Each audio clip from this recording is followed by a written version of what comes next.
រឿងរ៉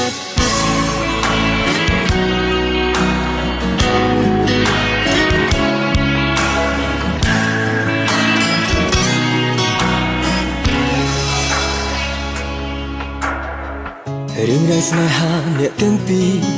មកដល់ពេលនេះមិនទាន់ចប់អារម្មណ៍អូនមិនស្ងប់តែនិយាយថាអូនស្អប់រូបគេចាំបាច់ក៏ហក់បងធ្វើអីសំដែងធ្វើអីហត់ខ្លះទេក្បែរបងគ្រប់ពេលមានមេនៅតែកាមានអារម្មណ៍ថាហត់នៅមែនទេឃើញអូនសំដែងធ្វើជាស្រឡាញ់បើសិនគេសំខាន់មិនប្រកាន់ឲ្យតែអូនសប្បាយជាសង្សារក៏មិនដូចសង្សារ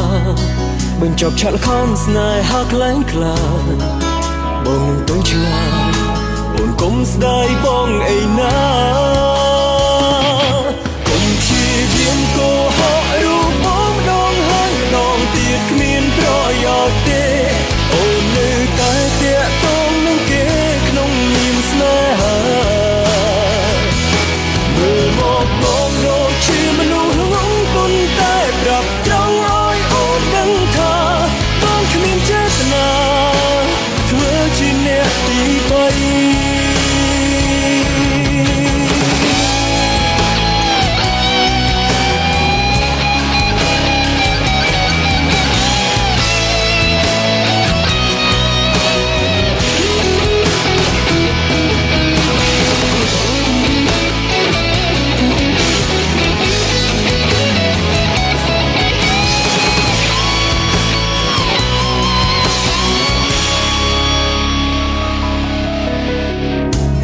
ស្នេហាអ្នកទាំងពីរមកដល់ពេលនេះមិនទាន់ចប់អារម្មណ៍អូនមិនស្ងប់តែនិយាយថាអូនស្អប់រូបគេចាំបាច់ក៏ហក់បងធ្វើអីសំដែងធ្វើអីហត់ខ្លះទេក្បែរបងគ្រប់ពេលមានមេនៅតែកាយមានអារម្មណ៍ថាហត់នៅមែនទេឃើញអូនសំដែងធ្វើជាស្រឡាញ់បើសិនគេសំខាន់មិនប្រកាន់ឲ្យតែអូនសប្បាយជាសង្សារក៏មិនដូចសង្សារបញ្ចប់ឆាកល្ខោនស្នេហាខ្លាំងខ្លាបងនឹងទៅឆ្ងាយអូនកុំស្ដាយបងអីណាកុំព្យាយាមកុហករូបបងម្ដងហើយម្ដងទៀតគ្មានប្រយោជន៍ទេអូននៅតែតាក់ទងនឹងគេក្នុងនាមស្នេហាមើលមកបងដូចជាមនុស្សងងប៉ុន្តែប្រាប់ត្រង់ឲ្យអូនដឹងថាបងគ្មានចេតនាធ្វើជាអ្នកទី3កុំព្យាយាមកុហករូបបងម្ដងហើយម្ដងទៀតគ្មានប្រយោជន៍ទេអូននៅតែតាក់ទងនឹងគេក្នុងនាមស្នេហាមើលមកបងដូចជាមនុស្សងងប៉ុន្តែប្រាប់ត្រង់ឲ្យអូនដឹងថាបងគ្មានចេតនាធ្វើជាអ្នកទី3បងគ្មានចេតនាធ្វើជាអ្នកទី3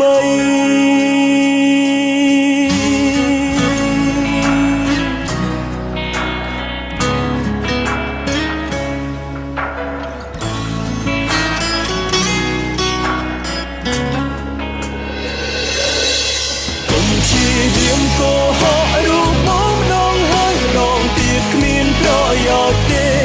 អូននៅតែតាក់ទងនឹងគេក្នុងនាមស្នេហា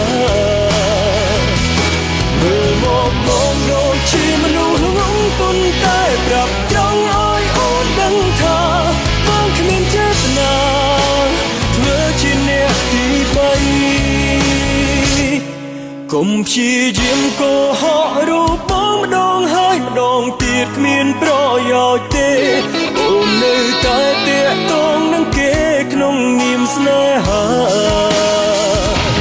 មើលមកបងដូចជាមនុស្សងងប៉ុន្តែប្រាប់ត្រង់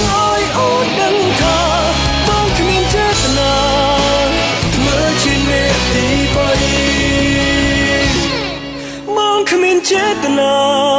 ធ្វើជាអ្នកទី3